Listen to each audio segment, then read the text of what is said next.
bem? Confesso que por essa não esperava, né? Como o pastor Islau sempre diz, né? Assim será a volta de Jesus, que a qual não devemos nos preparar. Mas como o pastor Islau sempre fala, nós devemos andar preparados. Eu agradeço a Deus por essa misericórdia, nosso pastor Reginaldo por mais esforço e confiança. E Deus continue sendo adorado. Atos capítulo 9, por gentileza. Como foi lido nesta noite.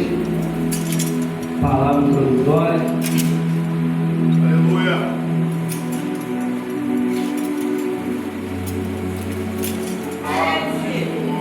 Atos capítulo 9, versículo 15, por gentileza.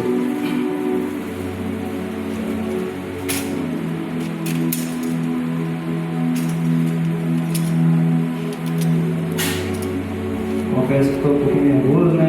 Sempre é assim nas nossas pregações. Os irmãos creio que é assim também. Amém. Parecendo que sempre é a primeira vez, mas obrigado. Deus a direção sempre. Irmão contrário também? Amém. Como o pastor João já apresentou, né?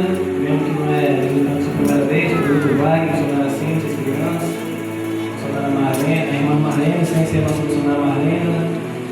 Aos demais irmãos, que Deus continue abençoando o apoio da missionária Silvana, nossa irmã Rosângela, Braulio já é nossa, né? Nossa missionária Berenice também. Dos irmãos, nosso casal aqui, né? Deus abençoe. Atos capítulo 9, versículo 15, que é qual diz: está aí, versículo 15, no 3, irmãos, já está repetindo novamente o versículo 15, por gentileza, que é qual diz: subtítulo: a conversão de Saulo no caminho de Damasco. Disse-lhe, porém, o Senhor: vai, porque este é para mim um vaso escolhido, para levar o meu nome diante dos gentios e dos reis e dos filhos de Israel. Vamos estar repetindo no 3, mesmo versículo 15. Nossa irmã Elizabeth também, né? Quais? Dela, perdão, está ali conosco no finalzinho. Ia para outro ministério da outra igreja, mas, né? Deus, com um propósito, encaminhou ela aqui nessa noite. No 3, repetindo o versículo 15, por gentileza.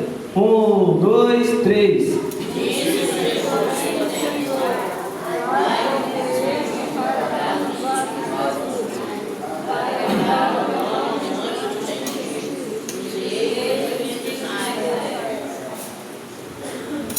Podeis tomar o vosso assento, glorificando e bendizendo ao santo nome do Senhor.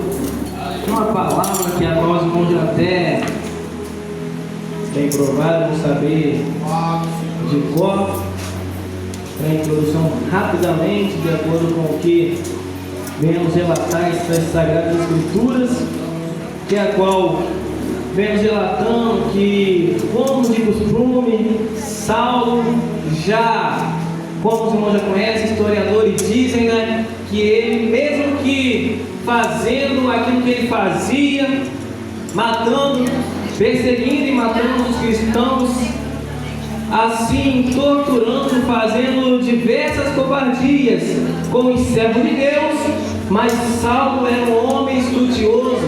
Saulo de fato conhecia a quem ele perseguia. Saulo, ele conhecia as tradições que a qual os cristãos assim seguia, cumpria, praticavam, e mesmo assim ele perseguia os servos de Deus, ele perseguia, torturava e matava os cristãos, fazia várias covardias com os servos de Deus, já era o costume dele, ele vivia fazendo isso.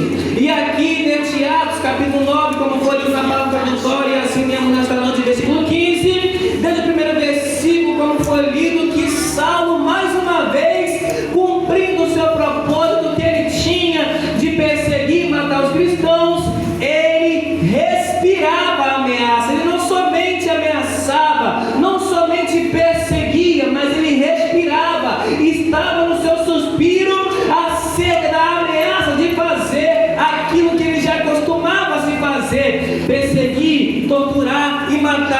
servo de Deus. E a palavra vai te dizer que mais uma vez ele, respirando ameaça, estava em direção a Damasco juntamente com seus homens. E como os irmãos já conhecem muito bem a palavra, ele caiu por terra no caminho quando perseguia ao servo de Deus. E ele caiu por terra. A Bíblia não fala se ele estava em cavalo ou não estava, mas dá para entender que talvez estaria, mas não fala de fato se estava ou não, mas fala que ele caiu por terra. E assim ele ouviu, ele caiu por terra após ter aparecido um resplandecer na frente dele, um clarão, e uma voz que dizia: Saulo, Saulo, por que me persegues? E assim ele caiu por terra. Ele já caiu cego, e ele mesmo caiu por terra, e mesmo ainda estando cego, ele reconheceu que aquele que parou diante dele não era qualquer pessoa. Por quê? Porque quando ele cai por terra, ele logo pergunta: quem és,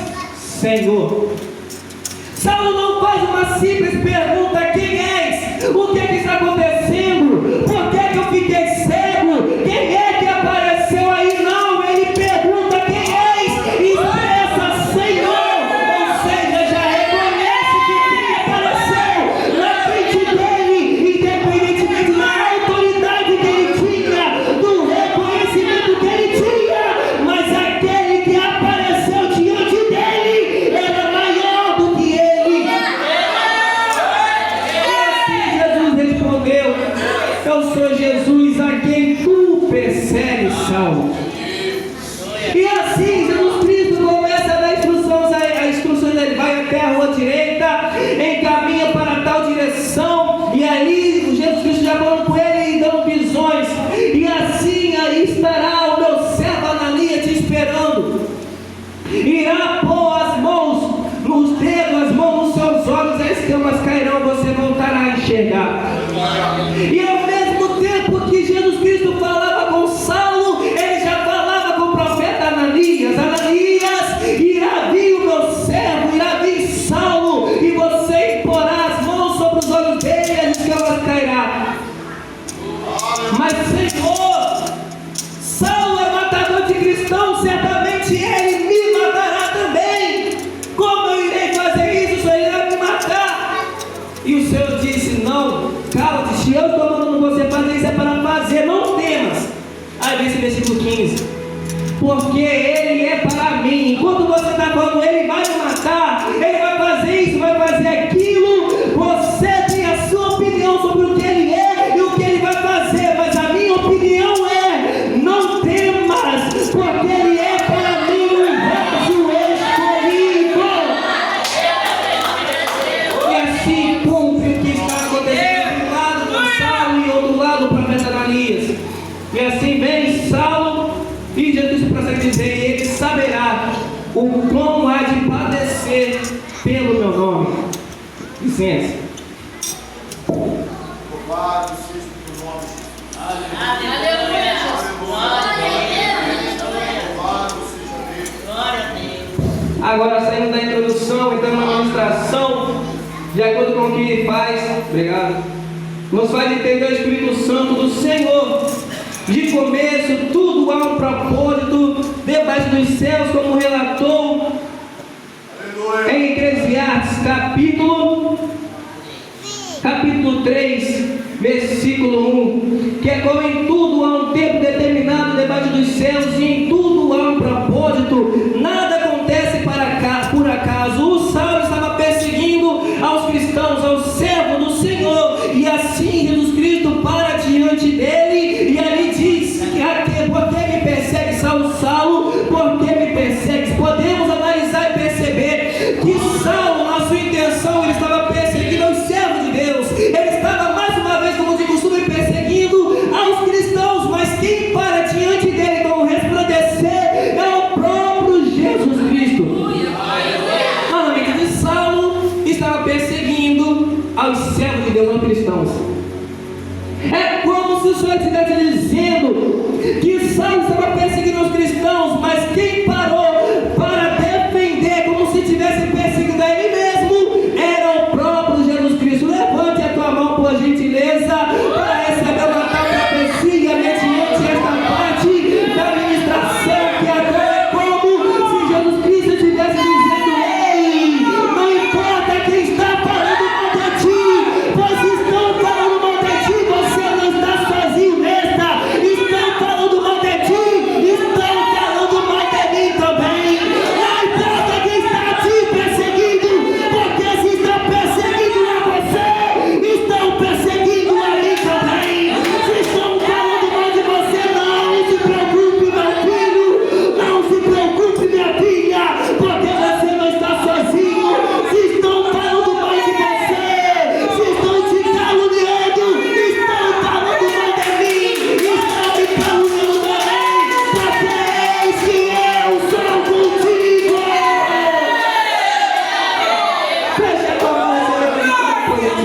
ao mesmo tempo que ele dá instruções a Saulo, você vai até a rua direita, vai para um lado, para o outro, até chegar na casa do meu servo, o profeta Ananias. E ao mesmo tempo, como já foi dito, que Jesus Cristo estava falando, dando visões a Saulo, ele estava falando com o profeta Ananias também. E aí Ananias tremeu na base, igual diz outro, mas ele vai me matar também. Senhor, ele é Saulo, não é qualquer pessoa. É Saulo, matador de cristãos. Ele persegue, tortura e mata. Não estava dando visões porque era o Jesus Cristo, era o próprio Senhor que estava dando ordem. Recebe, põe a mão nos olhos e a escama cairão. Acha mesmo que Deus irá nos botar numa emboscada? Acha mesmo que Deus vai dizer, ó, vai lá no alto do morro da favela tal e prega minha palavra? Ah, Senhor, maravilha. Se Deus mandou, ele garante a vitória. Aleluia. Se ele mandou, não é para questionar como questionou o profeta Jeremias, capítulo 1, versículo em diante. Profeta Jeremias, vai até a Judéia, vai até Jerusalém e prega minha palavra contra aquela região.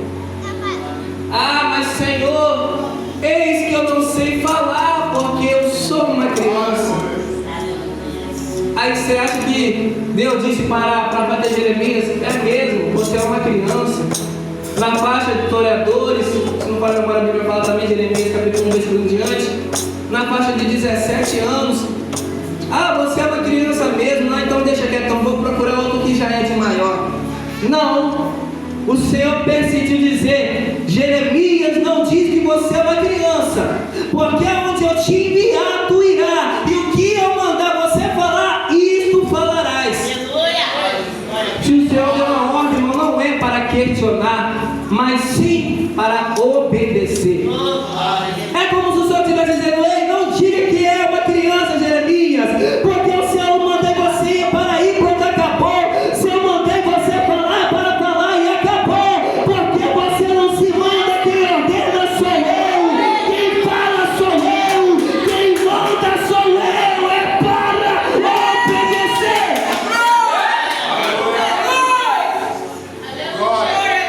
Aí o profeta Ananias tremeu na base, mas Senhor, é um Saulo, matador de cristãos. Aí olha com os olhos carnais, julgador. Aí enquanto muitos servos de Deus estão julgando quem está lá fora, muitos lá fora, o Senhor respondeu para o profeta Ananias, não diga isto, porque enquanto você está falando aqui, ele é para mim o vaso escolhido, e ele está tendo visões. Aí Atos capítulo 10, em poucas palavras, o Senhor dá ordem para o discípulo Pedro ir até a casa do centurião Cornélio. Atos capítulo 10, centurião Cornélio. E assim, antes dele ir lá, vem uma bandeja tampada com véu, se não falha a memória, com animais vivos. E o Pai Celestial dá ordem para o discípulo Pedro: pega, mata e come. E ali o discípulo Pedro diz, ah, Senhor, isso daí é impuro, não vou comer não, esse animal está vivo. E o Senhor disse, como você pode tornar ou considerar impuro aquilo que eu mesmo santifiquei? Aí por mais duas vezes, totalizando 3, veio a mesma bandeja com os animais vivos. O Senhor dá ordem, pega, mata e come. Mas Senhor, é impuro. Aí deu a mesma resposta, como torna ou considera impuro aquilo que eu santifiquei? Pega, mata e come, mas é impuro. Como se considera impuro aquilo que eu santifiquei? Aí quando Pedro vai até a casa de centurião Cornélio, centurião Cornélio não era, a Bíblia não fala de ele ter seguido a Jesus, não fala de ele ter sido um dos cristãos na religião do cristianismo, não fala que ele era um servo de Deus, mas fala que mesmo ele, na sua posição, na sua autoridade, mesmo não seguindo a tradição do cristianismo, mas ele todas as madrugadas orava. De repente, todos os dias meditava na palavra.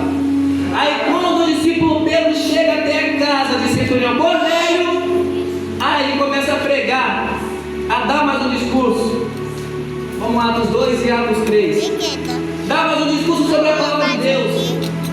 Aí, centurião Cornélio não servia a Deus, não era batizado nas águas, mas pela pregação, pela palavra que o discípulo Pedro trouxe, centurião Cornélio e a sua família foram salvas e foram batizadas nas águas. Só faltava isso, já orava, já meditava na palavra, de repente até jejuava, só não era batizado nas águas. Só faltava isso para completar a bênção.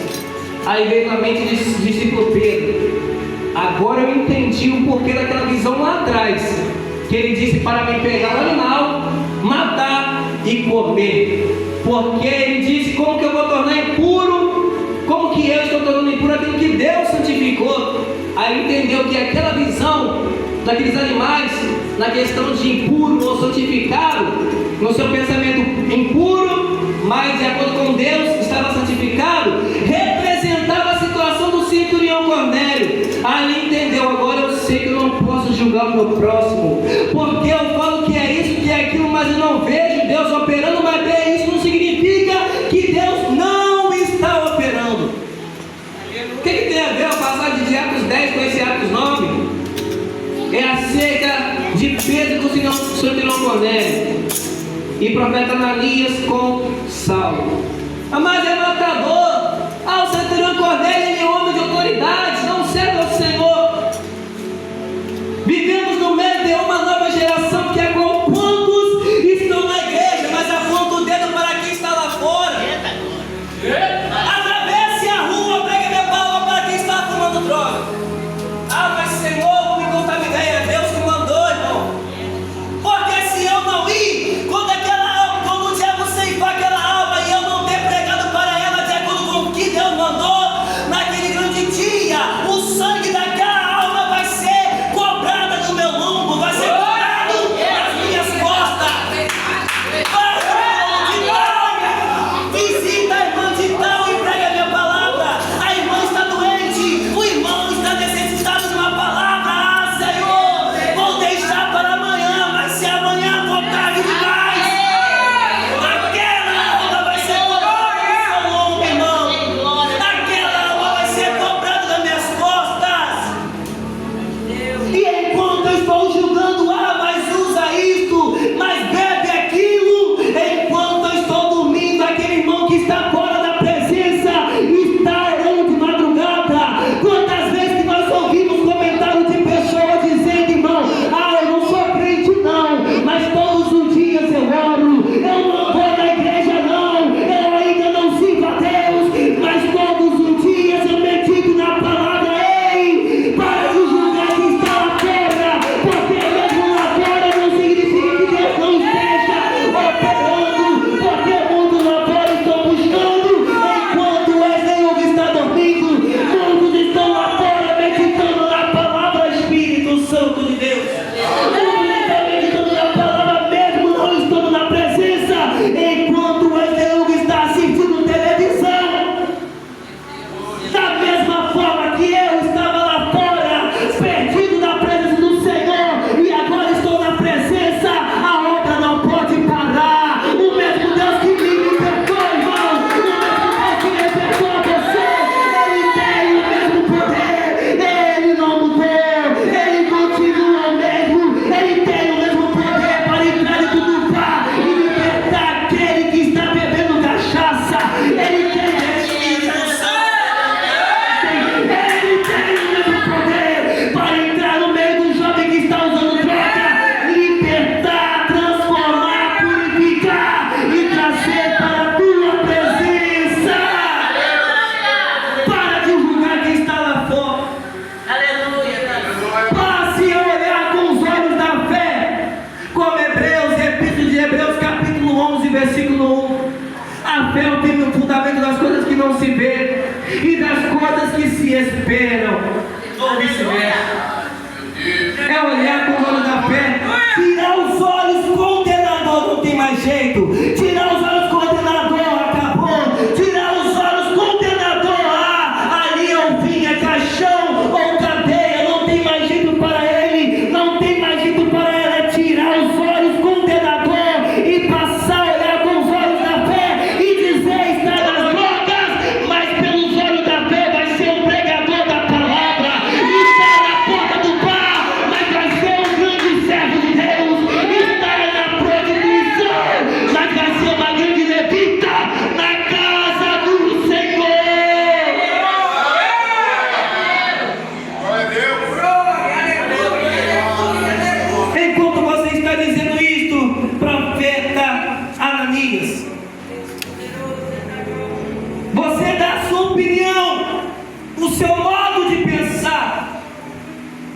eu já tenho uma visão, um olhar de amor. Você tem os olhos condenador, eu já tenho os olhos de misericórdia, porque Ele é para mim. Nesse versículo 15 deste Atos 9, porque Ele é para mim um vaso escolhido. Está bebendo, mas mesmo assim Ele é para mim um vaso escolhido. Está usando essas porcarias, mas não tem problema. O meu amor que eu amo aos que estão me servindo é o mesmo amor para quem não está me servindo, pois Ele é para mim um vaso escolhido. Está na prostituição, mas mesmo assim é um vaso escolhido. Está com os vícios dele, está com o vício dela, mas mesmo assim é para mim um vaso escolhido. Está desagradando aos meus santos olhos, mas mesmo assim é para mim um vaso escolhido. E Ele saberá o quão há de padecer pelo meu nome. Versículo 16, esse mesmo Atos 9. Ele saberá o quão há de padecer pelo meu nome. Vivemos no meio de uma nova geração que agora estão pregando outro evangelho aí, que ao invés de olhar pela qualidade, estão olhando pela quantidade. Bem, meu irmão, que Deus não vai somente abrir, mas vai escancarar as portas para você. Aceite a Jesus que tudo vai melhorar. Vem para a presença que Deus vai derramar bênção e prosperidade para você. Mas ei, Deus abençoa sim, Deus escancara as portas sim. Não é errado em desprezar isso, mas o problema é que só estão visando somente este lado de Deus. Estão visando somente o Deus de amor, estão visando somente o Deus que abre porta, estão visando somente o Deus de prosperidade. Mas na carta da revelação de Apocalipse fala que Ele tem nas suas mãos a chave de Davi, que a qual Ele abre a porta que ninguém fecha. Mas não para por aí, Ele continua dizendo, e Ele fecha a porta que ninguém abre. Ou seja, Deus abre a porta sim, mas não esquece do outro lado de Deus não, Ele também fecha a porta. Deus é amor, mas também é fogo consumidor. Deus tem o poder para abençoar, mas tem o poder de castigar e derramar o castigo, derramar consequência também. Deus tem o poder de curar de qualquer tipo de enfermidade, mas Ele tem o poder de dar dor, de dar enfermidade, de dar doença também. Deus tem o poder de ressuscitar aquele que está morto, mas se necessário for, Ele mata também. Evangelho de João, capítulo 16, versículo 33. No mundo tereis aflições, mas tem de bom ânimo, porque eu venci o mundo. Aí não está escrito, mas nós acrescentamos: se eu venci, vocês vencerão também. Não que está escrito, mas na conclusão desse versículo foi o que ele quis dizer. Se ele venceu, nós venceremos também. Aleluia. Mas esse é o verdadeiro evangelho de Jesus Cristo: passar pelas aflições, padecer, sofrer, pagar o preço. Mas o lado bom é que vale a pena e é uma grande recompensa nos céus para cada um de nós. E como a minha mãe queira, a obreira queira, minha mãe já disse nesta noite, com os olhos da fé, os meus irmãos Samuel, Lucas, primos, Reidinei, Gustavo e Edson e os demais voltaram para Jesus. Não conseguiram se firmar, mas não podemos desistir deles. Com os olhos da fé, nós cremos que cada um deles e os demais da família dos irmãos também estarão conosco servindo ao Senhor, e teremos o prazer de expressar como o profeta Josué disse no livro de Josué, capítulo 24, versículo 15, a parte C: porém eu e a minha casa serviremos ao Senhor. Pelos olhos da fé nós já cremos